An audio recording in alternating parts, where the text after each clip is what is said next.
कई दिनों के विदेश दौरा के बाद जब तेजस्वी यादव पटना के एयरपोर्ट पे उतरते हैं तो एयरपोर्ट पे उतरते तेजस्वी यादव ने मीडिया के कैमरा के सामने इतना बड़ा बयान दे दिया जिससे कि तेजस्वी यादव की विरोधियों की हेकड़ी निकल गई। जो लोग इस बात की चर्चा कर रहे थे कि अब महागठबंधन टूटेगी, महागठबंधन की सरकार गिर जाएगी, और बीजेपी के जो नेता इस बात की दावेदारी दिखा रहे थे कि तेजस्वी के बिहार आने से पहले महागठबंधन बर्बाद हो जाएगा और नीतीश कुमार हमारे साथ आ जाएंगे, तो तेजस्वी यादव के इस बयान ने उन लोगों को भी नीचा दिखा दिया है। अब आप सोचते होंगे कि आखिरकार तेजस्वी यादव ने कहा क्या। तो जैसे एयरपोर्ट पे तेजस्वी यादव उतरते हैं, उतरने के बाद मीडिया का माइक और कैमरा उनके सामने जाता है, तो सामने जाते तेजस्वी यादव मुस्कुराते हुए ये कहते हैं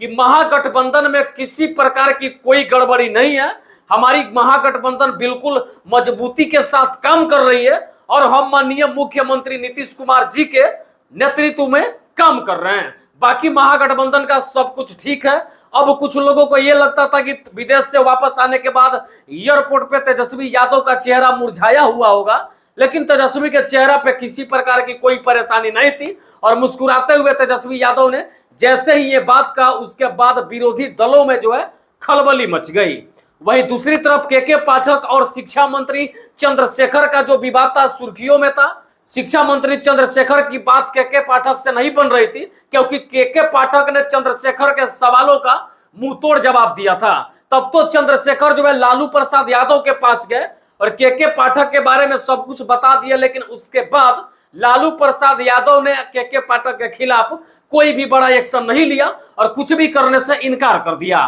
तब तो चंद्रशेखर को लगता था कि जैसे तेजस्वी यादव विदेश दौरा खत्म करके बिहार आएंगे, राजधानी पटना आएंगे, तब हम उनके पास जाएंगे, अपनी पूरी तकलीफ और कहानी को उनके सामने बताएंगे और ये पूछेंगे कि उप मुख्यमंत्री जी आप ये बताइए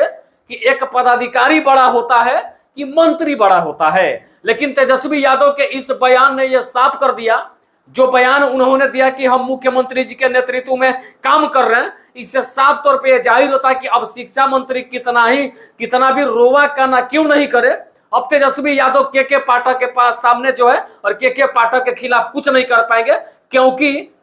चंद्रशेखर चाहते हैं के पाठक को अपर मुख्य सचिव के पद से हटाया जाए, लेकिन नीतीश कुमार चाहते हैं कि के पाठक उसी पद पे बने रहे और कुछ बेहतर कार्य कर रहे हैं तो करते रहें। लेकिन इन तमाम चीजों को देखने के बाद अब यह कहा जा सकता है कि महागठबंधन को बचाने के लिए, अपनी राजनीतिक करियर को बरकरार रखने के लिए, बिहार की सरकार को बरकरार रखने के लिए तेजस्वी यादव और महागठबंधन